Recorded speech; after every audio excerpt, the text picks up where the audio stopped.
नमः श्रीवर्धमानाय निर्धूतकलिलात्मने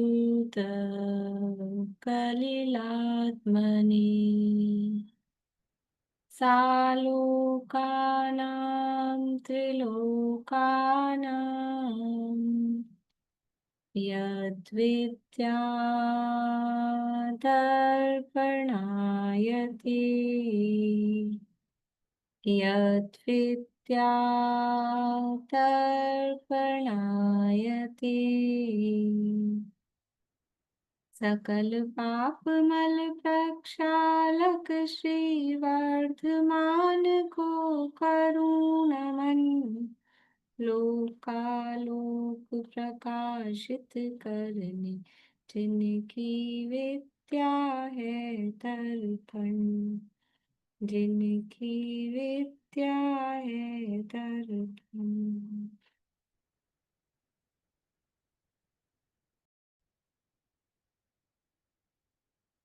रत्नाकर शावकाचार्य नामक ही एक ग्रंथ है, आचार्य समंतबद्ध स्वामी द्वारा रचित।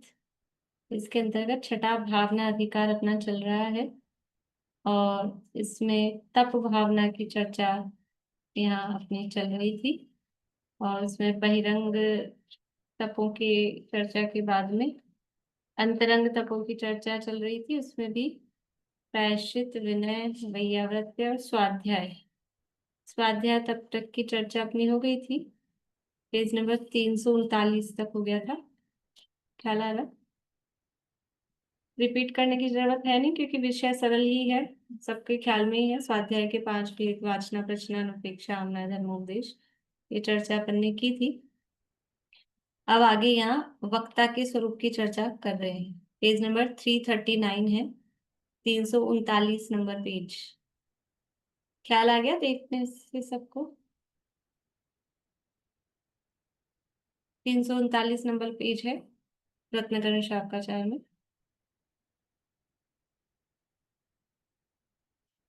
वक्ता का स्वरूप।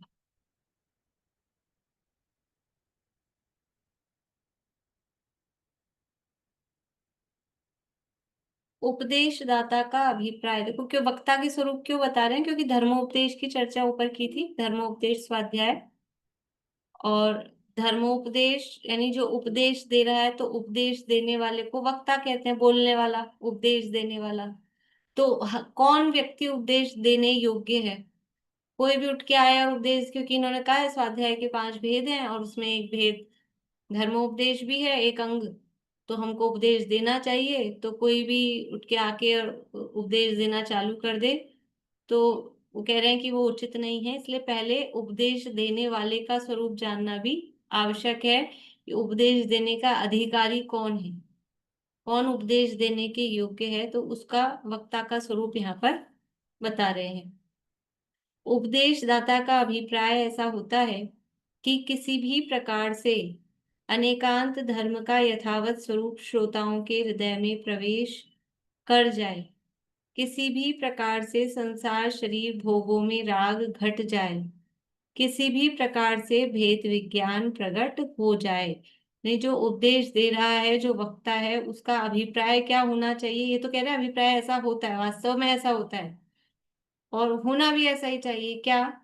कि जो बात मैं कह रहा हूं, तो वो बात क्यों कह रहा हूं कि ये जो अनेकांत रूप धर्म है, इस अनेकांत रूप धर्म का जो स्वरूप है, वो सुनने वालों के हृदय में प्रवेश कर जाए, मतलब उनको वो समझ में आ जाए। ये अनेकांत धर्म, ये वास्तविक धर्म है, सच्चा धर्म है, वस्तु का स्वरूप है। तो ये वस्तु का स्वरूप सभी जीवों के समझ में आ जाए, सुनने वालों को समझ आ जाए, ये अभिप्राय होना चाहिए। इस उद्देश्य से उपदेश देना चाहिए। दूसरा, कि किसी भी प्रकार से संसार शरीर भोगों में राग घट जाए, यानी यहाँ जो प्रतिपादन है, वक्ता जो कह रहा है, तो उसका प्रतिपादन कैसा होना चाहिए कि उसके माध्यम से जो सुनने वाले हैं, जो श्रोता हैं, उनका संसार शरीर भोगों के प्रति राग कम हो जाए। ऐसा नहीं हो कि संसार में, शरीर में, भोगों में राग बढ़ जाए।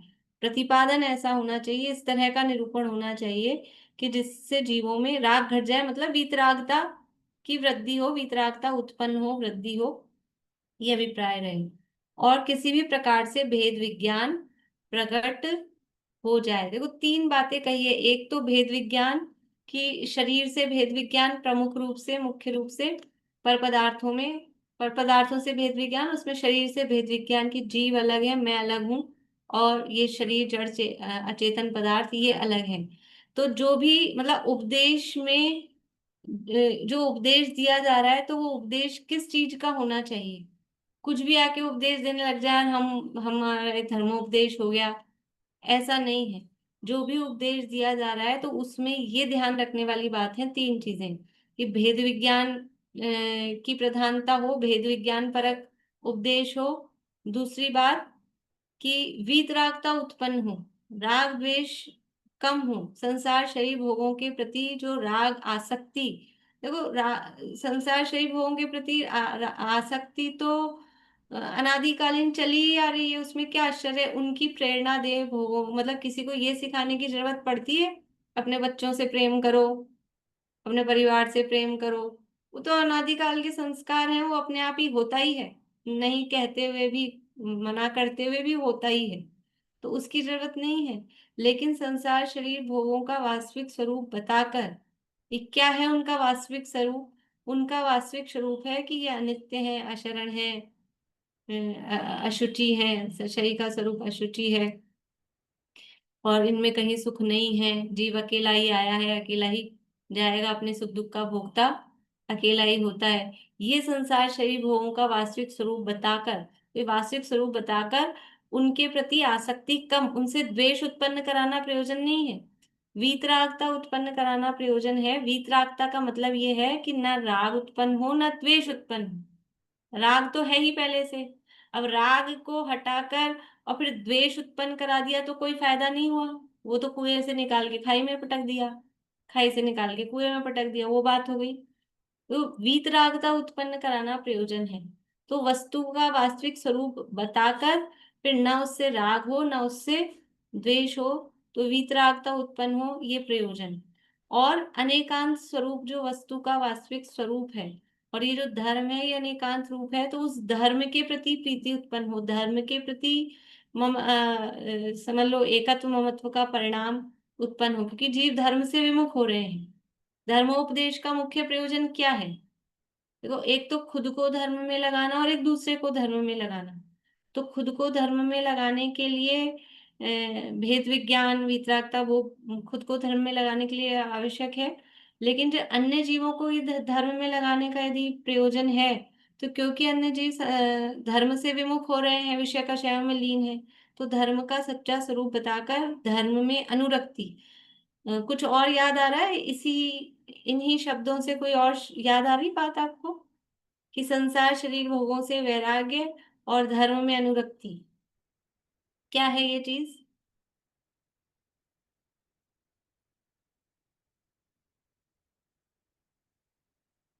बोलिए निशांत,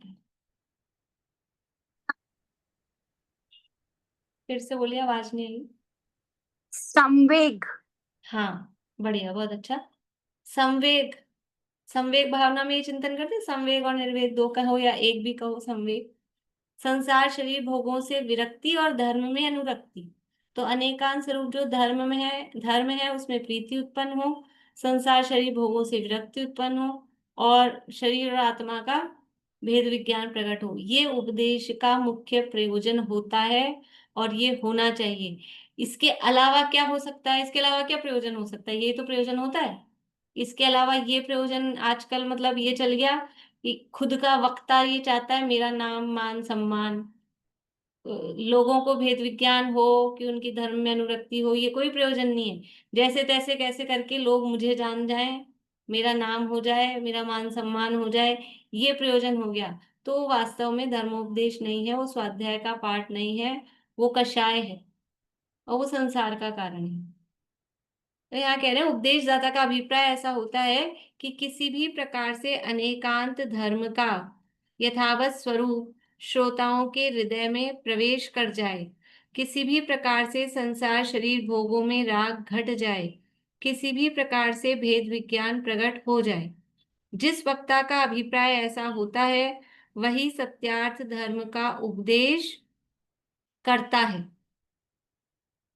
जिसका आत्मा धर्म में रच जाएगा, वही अन्य श्रोताओं को धर्म में रचा सकेगा। धर्मोपदेश देने वाले में आत्मानुशासन में कहे इतने गुण होना चाहिए। मतलब जो खुद धर्म में रचा हुआ होगा तो वो अन्य श्रोताओं को धर्म में रचा सके। जो खुद डूबा हुआ होगा, भीगा हुआ होगा, तो वो दूसरे को उसका आस्वादन करा सकेगा। तो ये आत्मानुशासन में वक्ता के और श्रोता के गुण वहाँ आत्मानुशासन में श्लोक दिए हैं। मोक्षमा प्रकाशक में भी उनको कहा है, ये वहीं से उन्होंने दिए हैं, तो ये पढ़ते हैं अपन। जिसकी बुद्धि त्रिकाल विषयी हो।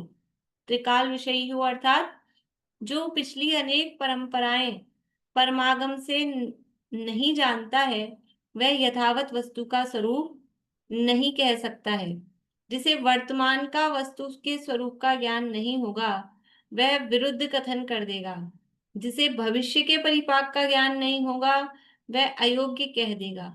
इसलिए जो वक्ता हो, उसे अपनी बुद्धि के बल से, आगम के बल से, लौकिक रीति को प्रत्यक्ष देखकर त्रिकाल की रीति का जानने वाला होना चाहिए। देखो, वक्ता कैसा हो, यानी धर्म का उपदेश देने वाला कैसा हो, कि जिसकी बुद्धि त्रिकाल विषयी हो। यानी जो भी, जिस भी समझ लीजिए विषय का निरूपण किया जा रहा है, जिस भी विषय का निरूपण जो कोई व्यक्ति कर रहा है, तो वो उसका वक्ता है। तो यहाँ तो धर्म का प्रकरण है, इसलिए धर्मोपदेश का या धर्म के वक्तापने का स्वरूप बता रहे हैं। तो त्रिकाल विषयी हो मतलब धर्म के संबंध में त्रिकाल को जानता हो। त्रिकाल को जानता हो कि त्रिकाल को तो केवल यानी परमात्मा जानते हैं, फिर वही है असली वक्ता। तो वास्तव में तो असली वक्ता वही है। सच्चे वक्ता कौन है, वास्तविक वक्ता कौन है, निश्चय वक्ता कौन है, वो तो वितरागी सर्वज्ञ अनंत तीर्थंकर परमात्मा, वही वक्ता है। क्योंकि वो ही त्रिकाल विषयक सर्व पदार्थों को जानते हैं। लेकिन अब वो तो हर समय अवेलेबल नहीं है, तो फिर जो उनसे समझ लो नीचे वाले लेवल पे अपन आए, तो गंधर्व परमात्मा, आचार्य उपाध्याय, साधु मुनिराज, वो भी वक्ता है। उनकी भी जो बुद्धि है वो यथा योग्य त्रिकाल विषयक है। अब वो भी हर समय मान लो उपलब्ध नहीं है, तो उनसे और नीचे आए तो भी जो भी जिन आगम को जानने वाले हैं, तो वो त्रिकाल विषयक पदार्थों को जानते हैं। कैसे जानते हैं? हम जानते हैं कि नहीं जानते त्रिकाल विषयक पदार्थों को? तो दुनिया में तो हम जानते हैं, उदाहरण दे देंगे कि आज ट्यूसडे है, कल मंडे था, कल वेडनेसडे है, तो हम भी त्रिकाल को जानते हैं। इतना तो हम जानते ही हैं। हम आगम को त्रिकाल, आगम के संबंध में हम त्रिकाल संबंधी बात जानते हैं कि नहीं जानते हैं? ये शास्त्राभ्यास के जब 10 लाभ पढ़ते हैं ना अपन, उसमें आता है त्रिलोक और त्रिकालवर्ती समस्त पदार्थों का जानना होता है। वो केवल ज्ञान होने पर जानना होगा वो नहीं है, ये शास्त्राभ्यास से तत्काल प्रकट होने वाले 10 गुण दिए हैं वो। तो जैसे ही स्वाध्याय करते हैं, तो हमें 3 लोक और 3 काल संबंधी समस्त पदार्थों का जानना होता है कि नहीं होता है? 3 लोक का ज्ञान हुआ है कि नहीं हुआ है? और 3 काल का ज्ञान, कि भूतकाल कैसा था, अपना भूतकाल हम जानते हैं कि नहीं जानते हैं? वर्तमान को हम जान रहे हैं कि नहीं जान रहे हैं? हमारा भविष्य क्या होगा इसको जान रहे हैं कि नहीं जान रहे हैं? और भी पदार्थों को देख देख के हमें समझ में आता है कि नहीं आता है? किसी पुद्गल को ये पुस्तक देखी, तो ये अभी वर्तमान में पुस्तक रूप है, भूतकाल में ये पुद्गल के अन्य परमाणु रूप थी, भविष्य में अन्य परमाणु रूप हो जाएगी। ये हम जानते हैं कि नहीं जानते हैं? कोई व्यक्ति आज मनुष्य है, भूतकाल में कोई समझ लीजिए देव था, भविष्य में ये सिद्धावस्था रूप होगा। ये हम जानते हैं कि नहीं जानते हैं? त्रिकाल विषयक पदार्थों का जानना ये सामान्य रूप से है। अब यहाँ कह रहे हैं कि जो उपदेश दाता है, उसको भी त्रिकाल विषयक ज्ञान होना आवश्यक है। देखो, घर गृहस्थी चलाने के लिए भी, या संघ का संचालन करना हो, या किसी बड़ी कंपनी का डायरेक्टर आप हो, या कोई स्कूल चलाना हो, कि कोई हॉस्पिटल चलाना हो, कुछ भी, तो जो डायरेक्टर होते हैं उनको जरा ब्रॉड माइंडेड होना पड़ता है, आगे पीछे का सोचने वाला होना चाहिए। ऐसा कहते हैं, थोड़ा आगे पीछे का भी उनको ज्ञान होना चाहिए। नहीं तो वो दुनियादारी में भी, लोक व्यवहार में भी यथा योग्य संचालन नहीं कर सकते। तो यदि वो पिछली परंपराएं नहीं जानेगा, तो फिर वास्तव में वस्तु का यथार्थ स्वरूप क्या है? भूतकाल नहीं जानेगा, और आगम की परंपरा क्या चली आ रही, किसी किसी बात के संबंध में, किन्हीं कथनों के संबंध में, पर आगम में क्या चला आ रहा है इसके संदर्भ में, ये बात नहीं जानेगा, तो वो यथार्थ वस्तु का स्वरूप नहीं कह पाएगा कि इस संबंध में क्या क्या कथन चलते हैं। जैसे अपन ऐसा बोलते हैं, अभी अपन ने समझ लो रिद्धियों संबंधी प्रकरण पढ़ा, या और भी विषय अपन पढ़ते हैं, तो यहाँ ऐसा मिलता है और यहाँ ऐसा मिलता है। ये जो लोक रचना संबंधी प्रकरण होते हैं, तो कहीं कहीं त्रिलोक पन्नति और त्रिलोक सार वाला जो है समझ लो निरूपण, वो थोड़ा अलग होता है, और तत्वार्थ सूत्र वाला निरूपण, राजवार्तिक सर्वार्थ सिद्धि वाला निरूपण थोड़ा अलग होता है। तो यदि ये नहीं जानेंगे आगम की परंपराओं को, तो यथार्थ वस्तु स्वरूप का निरूपण नहीं कर सकेंगे। ये भूतकाल के संबंध में। जिसे वर्तमान के स्वरूप का ज्ञान नहीं होगा, वह विरुद्ध कथन कर देगा। वर्तमान का ही ज्ञान नहीं है, तो वैसे ही वो सही नहीं कथन कर पाएगा कि क्या चल रहा है क्या नहीं चल रहा है। और जिसे भविष्य के परिपाक का ज्ञान नहीं होगा, वह अयोग्य कह देगा कि ऐसा काम करने से भविष्य में ऐसा फल मिलेगा। देखो, ये वर्तमान है किसी जीव का, ये किसी जीव का वर्तमान है, तो वर्तमान में जो परिस्थितियां उसके साथ बन रही है, तो इसके भूतकाल का क्या समझ लो संबंध रहा है, वो ज्ञान हो। और अब ये ऐसा काम कर रहा है, तो अब इसको भविष्य में कैसा फल मिलेगा, ये ज्ञान नहीं हो, तो वो उपदेशदाता यथार्थ वस्तु का स्वरूप का निरूपण कैसे कर पाएगा? फिर वो जो 3 पॉइंट कहे हैं कि उपदेशदाता का प्रयोजन ये होना चाहिए, तो फिर वो भेद विज्ञान की सिद्धि और वीतरागता की सिद्धि और वस्तु के यथार्थ स्वरूप का कथन कैसे कर पाएगा, यदि वो भविष्य नहीं जानता होगा कि ऐसे परिणामों का ऐसा फल होता है। यदि वो भूतकाल नहीं जानेगा कि ऐसे ऐसा उदय आ रहा है, तो इसका मतलब ऐसे परिणाम ऐसे कर्म कुछ किए होंगे, ये भूतकाल नहीं जानेगा, और वर्तमान की परिस्थितियों को यथावत नहीं जानेगा, तो फिर वो यथार्थ वस्तु स्वरूप का निरूपण नहीं कर पाएगा, अपने प्रयोजन को सिद्ध नहीं कर पाएगा। इसलिए वक्ता का पहला गुण क्या है? कि उसकी बुद्धि त्रिकाल विषयी होनी चाहिए, उसको पूर्वापर ज्ञान होना चाहिए। ये समझ लो वस्तु स्वरूप के संबंध में भी त्रिकाल विषय होना चाहिए, और किसी पर्टिकुलर शास्त्र के संबंध में भी उसको आगे पीछे का रेफरेंस सहित उस शास्त्र का ज्ञान होना चाहिए। ऐसा नहीं है कहीं से भी कोई पेज खोला। अब ऐसा करते हैं, जैसे शुरू शुरू में नए नए सीखते हैं ना, तो वो जैनन सिद्धांत कोश है, या आजकल इस पे गूगल पे यूट्यूब पे मिल जाते हैं कई कई चीजें, अपन ने कोई शब्द डाला, सर्च करो तो उसके बारे में नॉलेज मिल जाएगी आपको। तो वहां जो वो रेफरेंस दिए होंगे, कहीं कहीं ऐसी भी चीजें हैं, मतलब मैंने ही उस दिन आपको बताया था, इस तरह के एप्स हैं कि आप कोई वर्ड डालो, जैसे ये वक्ता वर्ड डाला या धर्मोपदेश डाला, तो कौन कौन से ग्रंथों में ये वर्ड कहाँ कहाँ आया हुआ है, बहुत सारे आपको निकल के आ जाएंगे। तो अब अपन ने कहीं से पढ़ लिया वो आधा अधूरा सा बीच में से, और उससे उसका अर्थ निकालेंगे, तो वो सही अर्थ नहीं होता है। वो पीछे क्या कहा गया था इसके बारे में, आगे क्या कहा गया है। कभी कभी कुछ गाथाएं ऐसी लिखी हैं समय सार में जो पूर्व पक्ष है। पूर्व पक्ष है का मतलब है सामने वाले ने अपनी तरफ से कही है, वो अपनी बात कह रहा है, फिर आचार्य अगली गाथाओं में उसको उसका उत्तर देंगे, मतलब वो सही नहीं है ऐसा कहेंगे। लेकिन कोई उतनी सी गाथा पढ़ ले, उसमें ऐसे गाथा दी है, कर्म करते सुखी जिये को, दुखी करते कर्म ही, जिये को सुलावे कर्म ही, और जिये को जगावे कर्म ही। इस तरह से कर्म के उदय से जीव ब्रह्मचारी होता है, ऐसी ऐसी गाथाएं दी हैं। तो कोई सोचे हाँ बात तो सही है, देखो कुनकुन आचार्य कह रहे हैं कर्म के उदय से सब कुछ होता है। वो 5-7 गाथाएं दी सर्वविशुद्ध ज्ञान अधिकार में, ऐसी एक साथ। फिर उसके बाद गाथा में कहा है कि ये सब मान्यता तुम्हारी सांख्य मत की है, ये मान्यता सही नहीं है। अब कोई उतनी सी गाथाएं पढ़ ले, अब आगे का प्रकरण नहीं पढ़े और उसके पहले का प्रकरण नहीं पढ़े कि क्या है, तो वो तो कहेगा ये कुनकुंदाचार्य ने समय सार में ऐसा कहा है, कर्म ही करते हैं कर्म ही करते हैं कर्म ही करते हैं। अरे कुनकुंदाचार्य का ये अभिप्राय नहीं है। कुनकुंदाचार्य ने पूरे समय सार में ये सिद्ध किया है कि जीव, ये कर्म जीव के किसी परिणाम का कर्ता धर्ता नहीं है। जीव का परिणमन अपनी योग्यता से स्वतंत्र होता है।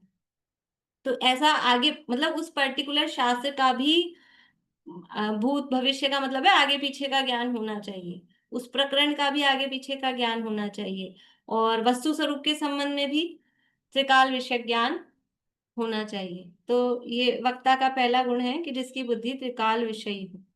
दूसरा है चारों अनुयोगों के समस्त शास्त्रों के रहस्य का जानने वाला होना चाहिए। देखो किसी एक अनुयोग में विशेष रुचि हो सकती है, ऐसे कहते हैं ना, मतलब किसी किसी विद्वान के लिए ऐसे उनके साथ टैग लगा देते हैं, ये कर्णानुयोग विशेषज्ञ हैं, ये प्रथमानुयोग विशेषज्ञ हैं, ये चरणानुयोग के विशेषज्ञ हैं।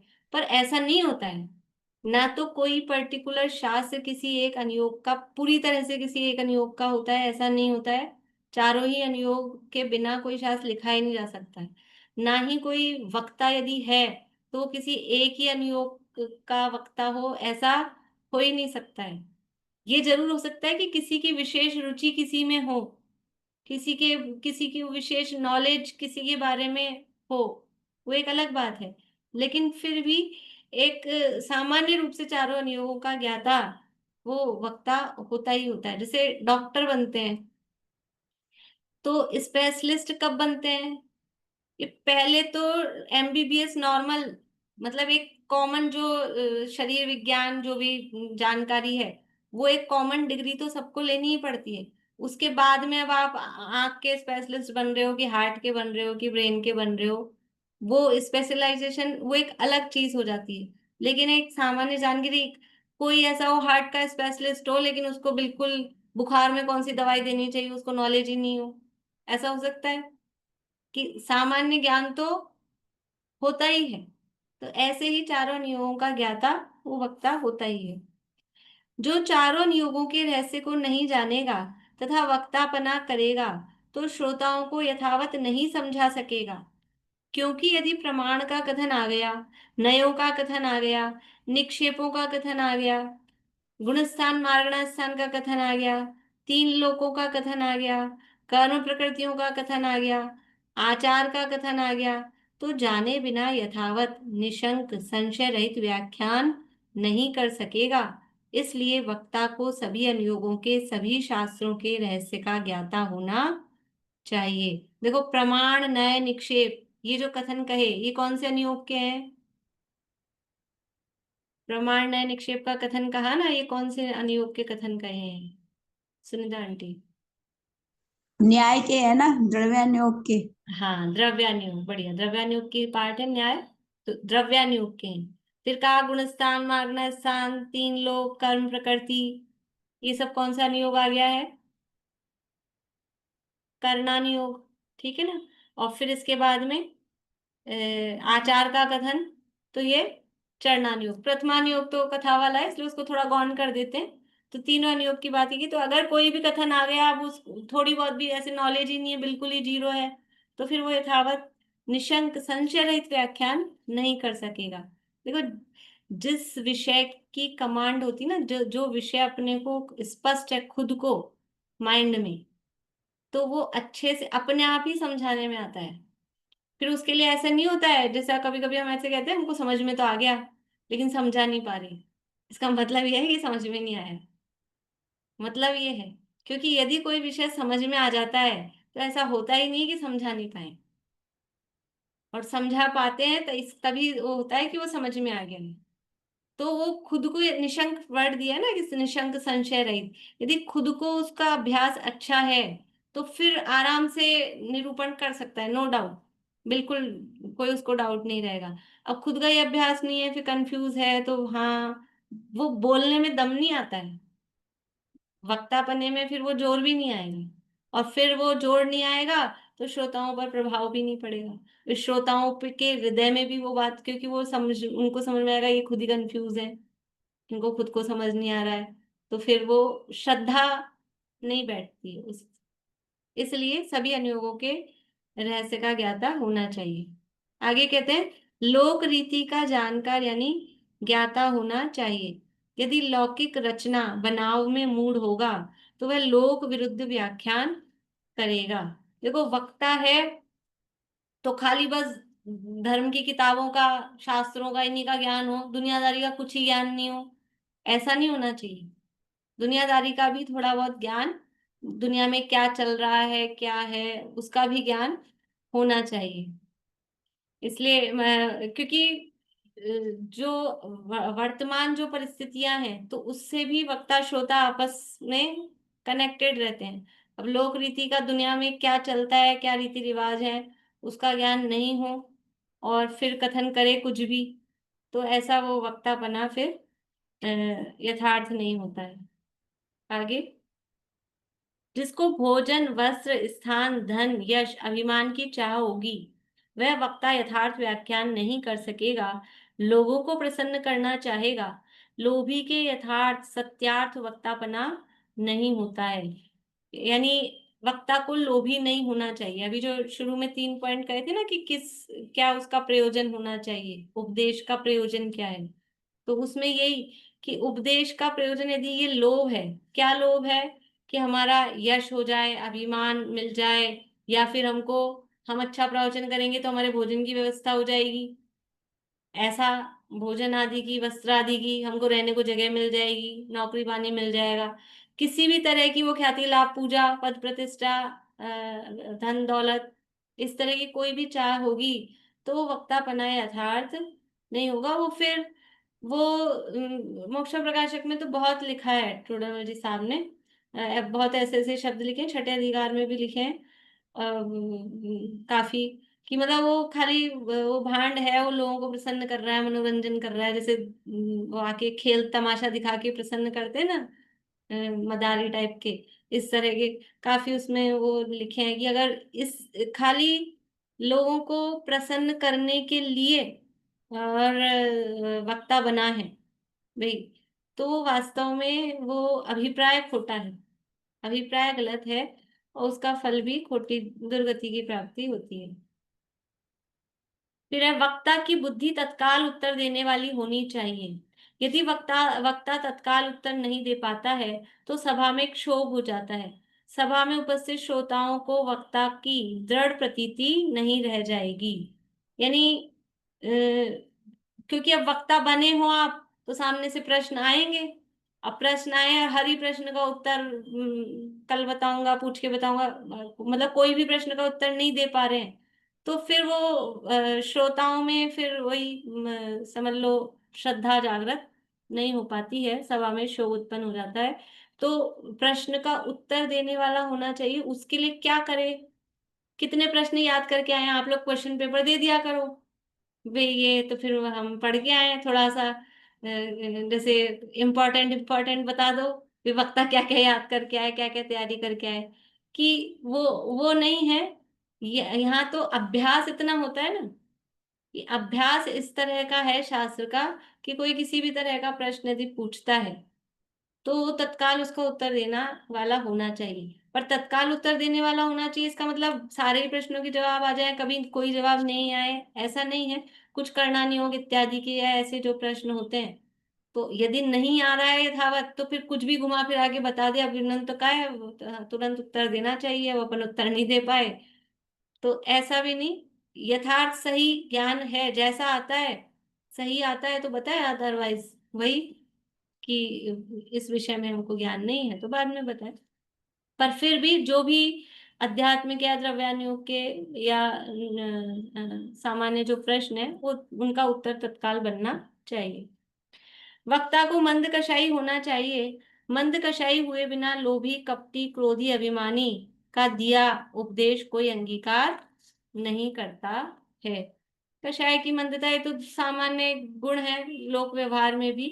यदि तीव्र कषाय होता है तो फिर उसके साथ कोई रहना भी पसंद नहीं करता, उसकी बात भी सुनना पसंद नहीं करता है, और उसकी बात का इतना प्रभाव भी नहीं पड़ता है। तो मंद कषाय होना चाहिए। देखो मंद कषाय में अकेला क्रोधी नहीं है, लोभी कपटी क्रोधी अभिमानी चारों लिए हैं। अत्यधिक कपट करता हो तो भी तीव्र कषाई है, अत्यधिक लोभी हो तो भी तीव्र कषाई है, अत्यधिक अभिमानी हो तो भी तीव्र कषाई है, और क्रोधी तो तीव्र कषाई दिखता ही दिखता है। तो चारों ही कषाय वो मंद होनी चाहिए। वक्ता ऐसा होना चाहिए जो श्रोताओं के प्रश्न करने से पहले ही उत्तर जानता हो।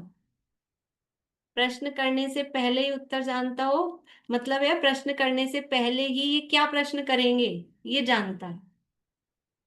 यानी जैसे कुछ कुछ समझ में आ जाते हैं ना, जो लोग बोलते हैं काफी बोलते हैं मतलब थोड़ा एक्टिव रहते हैं क्लास में, तो उनकी वो समझ में आ जाती है कि कौन व्यक्ति किस जगह क्या प्रश्न करने वाला है, हो सकता है। तो वो समझ में आती है। तो ऐसा कि अब ये कि क्या पूछेंगे, या कभी कभी पर्टिकुलर नहीं हो तो भी किसी निरूपण से ऐसा लगता है कि इससे लोगों के मन में ये शंका उत्पन्न हो सकती है। ये जो वक्ता के गुण यहाँ बताए हैं, ये आत्मानुशासन में गुणभद्राचार्य ने मूल श्लोक में दिए हैं, और मोक्षा प्रकाशक में टोडरमल जी साहब ने दिए ही हैं इसी तरह से हिंदी में। और ये सारे गुण टोडरमल जी साहब में इतने फिट बैठते हैं।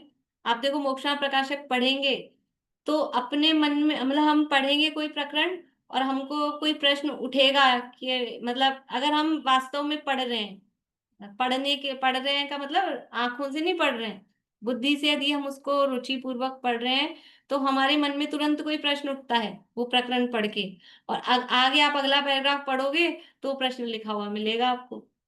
ये है वक्ता का स्वरूप, कि श्रोताओं के प्रश्न करने से पहले ही उनको पता है क्या प्रश्न आ सकता है, ऐसा बोलने से क्या प्रश्न आ सकता है।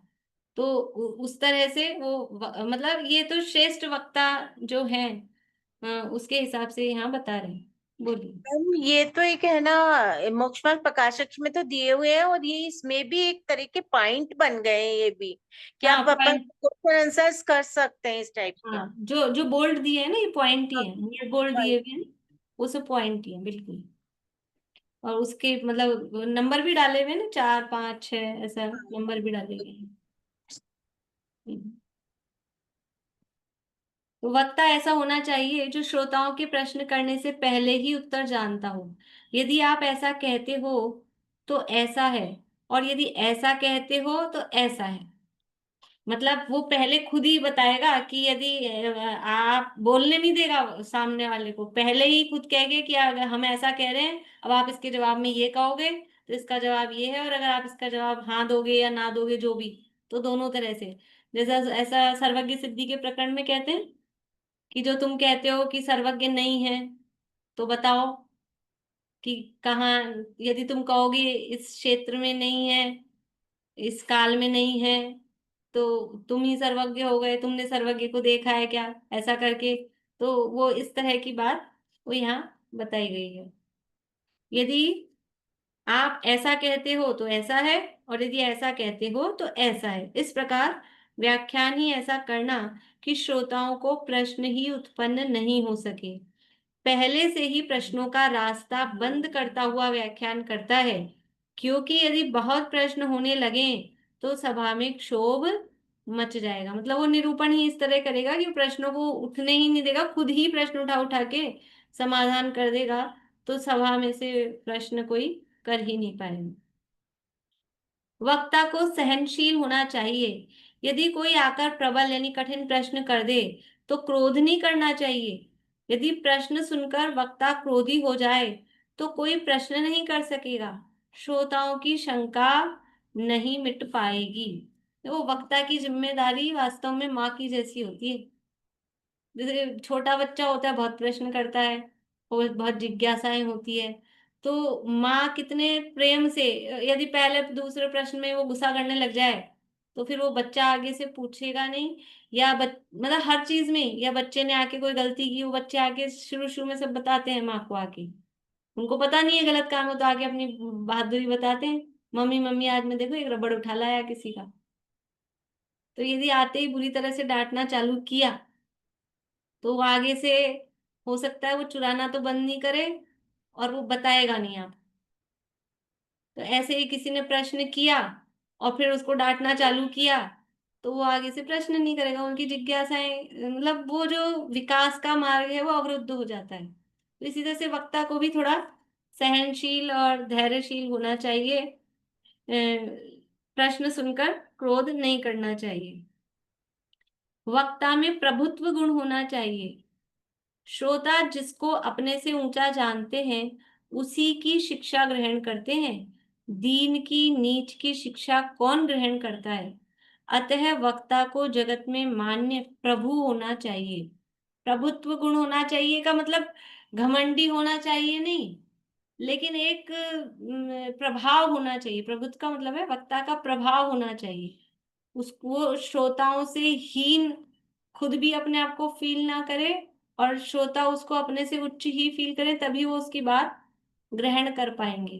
तो इस तरह का प्रभाव, अभी प्रभाव कैसे आएगा, कहाँ से लाएं, कि वो अपने आप ही, यानी वही बात है कि अध्ययन का यानी अभ्यास और विशुद्धि, उसके माध्यम से वो अपने आप ही ये गुण प्रकट होते हैं। जैसे रिद्धियों में भी थी ना, ईशित्व वशित्व, इस तरह मतलब जो भी ये रिद्धियां हैं, तो वो कहीं से ला ला के लगाई जा सके, चिपकाई जा सके, ऐसा नहीं है। वो तो अपने आप ही विशुद्धि के माध्यम से परिणामों की निर्मलता, और वो परिणामों की विशुद्धि आती है अभ्यास से, शास्त्राभ्यास से। तो उसके माध्यम से अपने आप ही वो एक प्रभुत्व उपस्थित होता है। वक्ता को दूसरों के मन को हरने वाला होना चाहिए, जो सभी को प्रिय हो। जो श्रोताओं को अप्रिय होगा, उसकी शिक्षा ग्रहण नहीं होती है। तो थोड़ा सा मन को हरने वाला होना चाहिए, यानी रूप सौंदर्य की बात विशेष नहीं है, रूप सौंदर्य ठीक ठाक हो, लेकिन जो वाणी है, जो शैली है, वो मधुर हो। ऐसा होता है कि कौन से वक्ता मतलब इसीलिए ज्यादा यानी समझ लो लोकप्रिय वगैरह, तो वो शैली का भी उसमें प्रभाव होता है। तो इस तरह की थोड़ी शैली हो कि लोग उससे आकर्षित हो सके, रोचक, ऐसी उसकी शैली होनी चाहिए, दूसरे के मन को हरने वाला होना चाहिए। वक्ता ने स्वयं जिस विषय को अच्छी तरह से आगम से तथा गुरु परिपाटी से ठीक समझ लिया हो, उसी का व्याख्यान करना चाहिए। यदि स्वयं ने ही अच्छी तरह से पूरा नहीं समझा होगा, तो वह दूसरों को कैसे समझा सकेगा। जो दीपक स्वयं प्रकाश रूप है, वही घटपट आदि पदार्थों को प्रकाशित करता है। यानी कौन से विषय का उपदेश देना चाहिए, कि खुद ने कभी पढ़ा नहीं, खुद को आता नहीं है, और फिर लेके बैठ जाए, तो कैसे समझा सकेगा। तो जिसपे खुद की कमांड अच्छी हो, खुद को वो विषय समझ में आ गया हो, अभी कहा था ना थोड़ी देर पहले मैंने, कि जो खुद को समझ में आ गया हो तब तो वो समझा सकता है, तभी वो बोलने में दम आएगा। जो विषय खुद को पक्का होगा, समझ में आ गया होगा, नहीं ये ऐसा ही है, तभी वो समझा सकेगा। अभी खुद ही को समझ नहीं आया, खुद ही को निर्णय नहीं है, और फिर कहे, अभी कहते तो हैं शरीर और आत्मा अलग अलग है, अभी लगता तो है नहीं, तो खुद को समझ में नहीं आ रहा है, तो वो कैसे दूसरे को विश्वास उत्पन्न करा पाएगा। कहते तो हैं तीन लोक है, स्वर्ग है, नरक है, दिखता तो है नहीं, क्या मालूम। ऐसा करके कोई कहे, वो किस तरह से वो श्रोताओं को फिर श्रद्धा उत्पन्न करा पाए। जिसकी प्रवृत्ति व्यवहार में, परमार्थ में, धर्म में, लेने में, देने में, व्यापार आदि आजीविका में, भोजन वस्त्र आदि में उज्जवल यश सहित हो, वही वक्ता है। कौन होता है वक्ता, कि सब जगह उसका यानी हर जगह वो परफेक्ट होता है। यानी ऐसा नहीं होता कि वो ज्ञान तो उसका बहुत अच्छा है, ज्ञान में तो निर्मल है, बहुत अच्छा बताते हैं, बहुत अच्छा अच्छा समझाते हैं, लेकिन आप उनकी क्रिया देखो, प्रवृत्ति देखो, तो वो सब गड़बड़ चलती हो। ऐसा नहीं हो सकता। मतलब कोई सिखाए, सिखाने के बाद प्रवृत्ति सही हो, वो नहीं। जिसको ज्ञान होता है, उसको बिना सिखाए अपने आप ही उसकी प्रवृत्ति भी सही होती है। तो उसकी मतलब उसकी प्रवृत्ति, व्यवहार, परमार्थ, धर्म, लेन देन, व्यापार, लोक व्यवहार, दुनियादारी, घर गृहस्थी के काम काज, यहाँ मतलब अपने आप ही सब उसका परफेक्ट होता है। जैसे मतलब उदाहरण के लिए, कि जिसको मतलब स्वाध्याय करता है, जिसको जीव दया का ख्याल है, कि भी किस तरह से मैं जीव हूँ, अन्य भी जीव हैं, जीव दया का पालन करना चाहिए, तो अपने आप ही उसकी प्रवृत्ति ऐसी होगी कि वो काम करेगा, घर गृहस्थी का, रसोई का, व्यापार धंधे का, तो देख सोच के जीवों की विराधना नहीं हो, वो चलेगा। सिखाना नहीं पड़ता है, फिर कहना नहीं पड़ता है कि देख के चलो, अपने आप ही वो प्रवृत्ति ऐसी होती है कि वो देख के चलेगा। अपने आप ही ऐसी प्रवृत्ति होती है कि वो कोई भी चीज उठाएगा, रखेगा, तो जीव जंतु देख के उठाएगा, धरेगा। ये अपने आप ही ऐसा आता है। वो कह रहे हैं कि वो वक्ता भी वैसा ही होता है, कि उसकी प्रवृत्ति, व्यवहार, आचरण, वो सब बराबर सही होता है। जिसकी प्रवृत्ति मलिन होगी उसको वक्तापना शोभा नहीं देता। यदि प्रवृत्ति मलिन होगी तो वह जगत में मान्य नहीं रह जाएगा। अभी देखो, अपन भी देखो कि किसका प्रभाव अपने को पड़ता है। एक ऐसा वक्ता हो कि बहुत अच्छी बातें करते हो प्रवचन में, ऊंची ऊंची, लेकिन फिर आप बाद में देखो तो कहीं आपको चौराहे पर कहीं किसी, हाँ, चाट पकौड़ी की दुकान पे दिख जाए, तो अपने मन में कैसी इमेज और ऐसा लगता है। और एक कोई बराबर उनकी प्रवृत्ति, सब खान पान आचरण बराबर धर्मानुकूल हो, तो फिर अलग ही अपने को उनके प्रति श्रद्धा और व्यवहार रहता है। तो प्रवृत्ति मलिन होगी तो वह जगत में मान्य नहीं रह जाएगा। जिसकी अन्य लोगों को ज्ञान उत्पन्न कराने की भावना हो वही वक्तापना स्वीकार करेगा। जिसको दूसरों को समझाने की भावना नहीं होगी वह क्यों व्याख्यान व्याख्यान करेगा। तो ये भी एक वक्ता का गुण है कि दूसरों को समझाने की भावना हो अंदर से, तभी वो वक्ता, मतलब वक्ता का गुण उसमें आएगा। उसको भावना ही नहीं कि मैं दूसरों को सिखाऊं करूं, तो फिर उसमें वक्तापने का गुण भी नहीं आ पाएगा। रत्नत्रय मार्ग को चलाने में तथा रत्नत्रय मार्ग पर स्वयं चलने में जिसका उद्यम होगा वही धर्म कथा कहने वाला वक्ता होगा। वक्ता में अन्य कोई लौकिक प्रयोजन होना ही नहीं चाहिए। थोड़ी उसी तरह की बात कह रहे हैं कि स्वयं रत्नत्रय मार्ग, मतलब रत्नत्रय मार्ग को चलाने में तथा रत्नत्रय मार्ग पर स्वयं चलने में, ये तो बात समझ में आ रही। रत्नत्रय मार्ग पर स्वयं चलने में, वो खुद रत्नत्रय मार्ग पर चले, मोक्ष मार्ग पर चले, और रत्नत्रय मार्ग को चलाने में मतलब रत्नत्रय मार्ग की प्रभावना, मोक्ष मार्ग की प्रभावना करने में जिसका पुरुषार्थ है, उस वक्ता को अपनी प्रभावना करनी है कि धर्म की प्रभावना करनी है। आजकल नाम तो हम ये देते हैं, हमें जिनवाणी का प्रचार प्रसार करना है, जिनवाणी का प्रचार प्रसार करना है, धर्म का प्रचार प्रसार करना है, लेकिन करना किसका होता है? वो धर्म के प्रचार प्रसार के नाम पे अपना प्रचार प्रसार, खुद का। तो वो वक्तापना, वक्ता का गुण नहीं है, वो यथार्थ वक्ता नहीं है। इसे रत्नत्रय मार्ग जिनवाणी चले, मोक्ष मार्ग बढ़े आगे, ये जिसकी भावना है, खुद मोक्ष मार्ग पर आगे बढ़ूं और ये मोक्ष मार्ग दुनिया में फैले, मतलब कि दुनिया के सभी जीवों को ये मोक्ष मार्ग प्राप्त हो। मोक्ष मार्ग दुनिया में फैलेगा मतलब जिन धर्म फैले, इस सारी दुनिया के जीवों को ये धर्म प्राप्त हो, ऐसी भावना। तो ये जिसका प्रयोजन होता है वही सच्चा वक्ता होता है। वक्ता ऐसा होना चाहिए जिसकी बड़े ज्ञानी लोग प्रशंसा करते हों, क्योंकि बड़े बड़े ज्ञानी जिसकी प्रशंसा करते हैं उसके वचनों पर जगत दृढ़ श्रद्धान करता है। बड़े ज्ञानी भी जिसकी प्रशंसा करते हो, समझ लो जो संघ में आचार्य हो वो किन्हीं मुनिराज का नाम लेके कि अभी तो हमने उपदेश दिया, अब आप इनसे पढ़ना, ही आपको अच्छा समझा देंगे। तो फिर वो मतलब बड़े आचार्य भी जिनकी प्रशंसा कर रहे हैं, तो फिर और लोग भी उन पे विश्वास करते हैं, तो उनके वचनों पर जगत दृढ़ श्रद्धान करता है।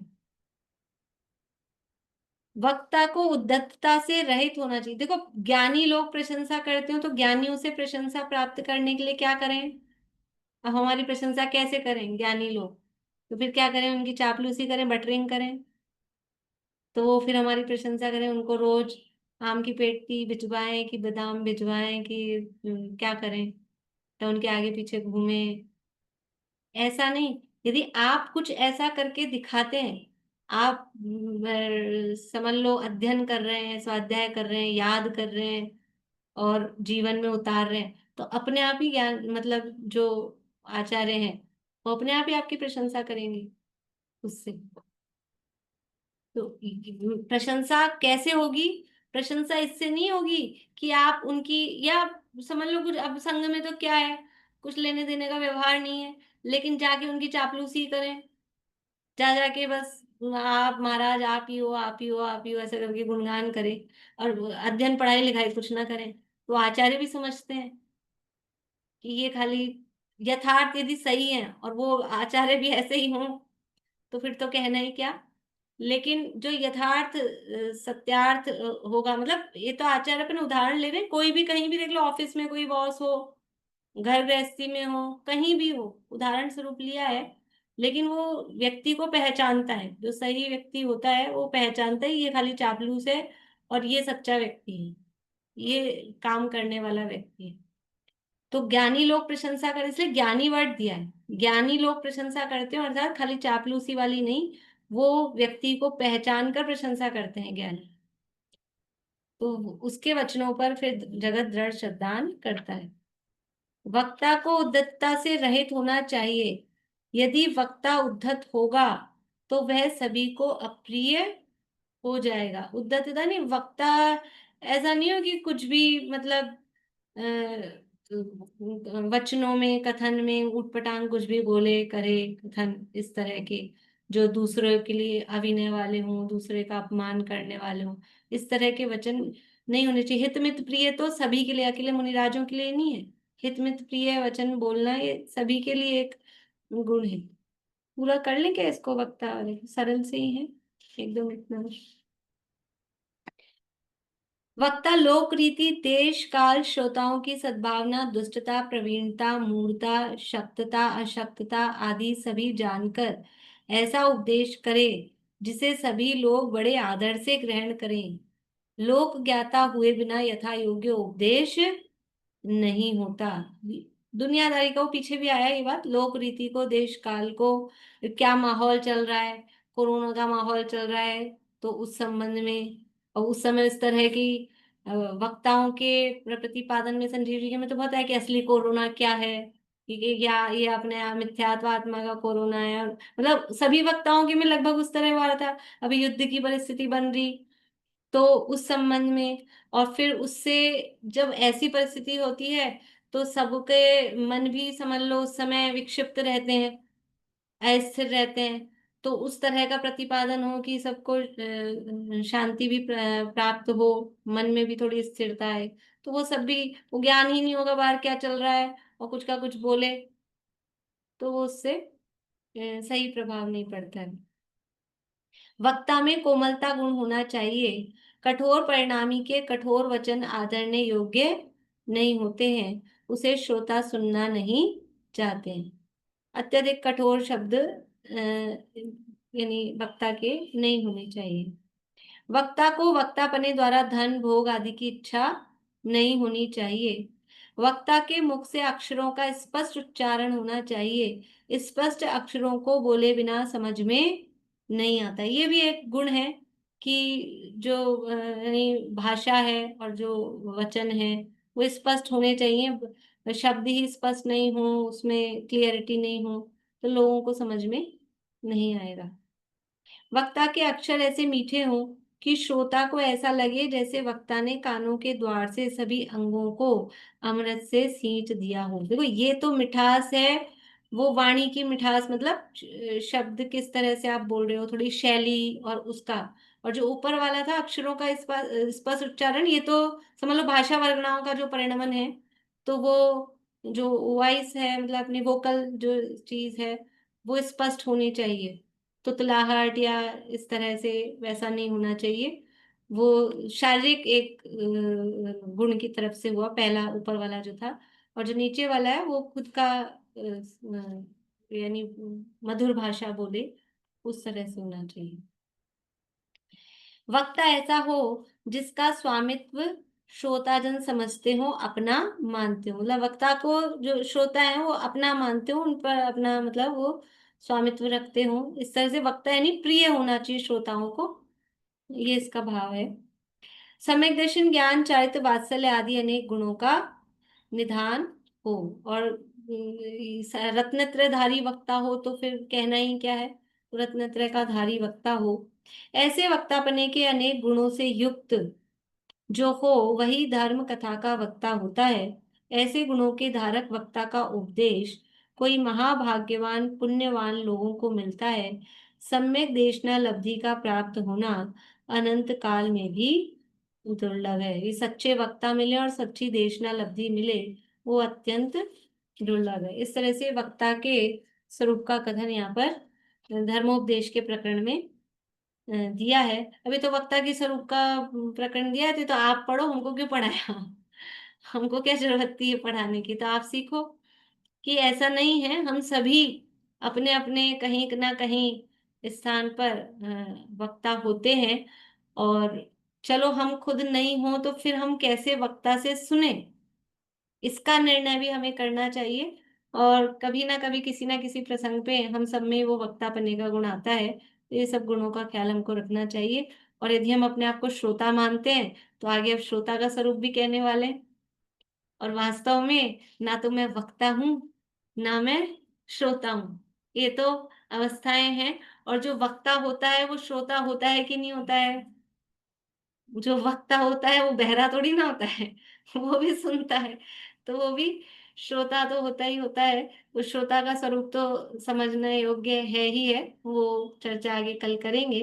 इस तरह से ये यहाँ पर स्वाध्याय के प्रकरण में कि कौन स्वाध्याय यानी शास्त्र को बाँचे, उसका स्वरूप यहाँ बताया है। शेष चर्चा आगे कल करेंगे। जिनवाणी स्तुति बोलेंगे कोई?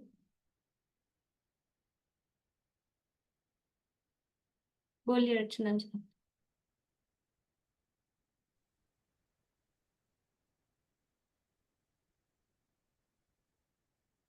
मेरे ग्रंथ की भावना अब हो सफल मेरी, बीते अहो आराधना में हर घड़ी मेरी। मेरे ग्रंथ की भावना अब हो सफल मेरी, करके विराधन तत्व का बहु दुख उठाया। आराधना का यह समय अति पुण्य से पाया। मिथ्या प्रपंचों में उलझ अब क्यों करूं देरी।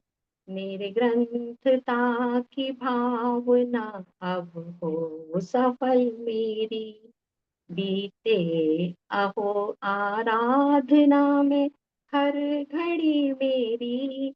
मेरे ग्रंथता की भावना अब हो सफल मेरी।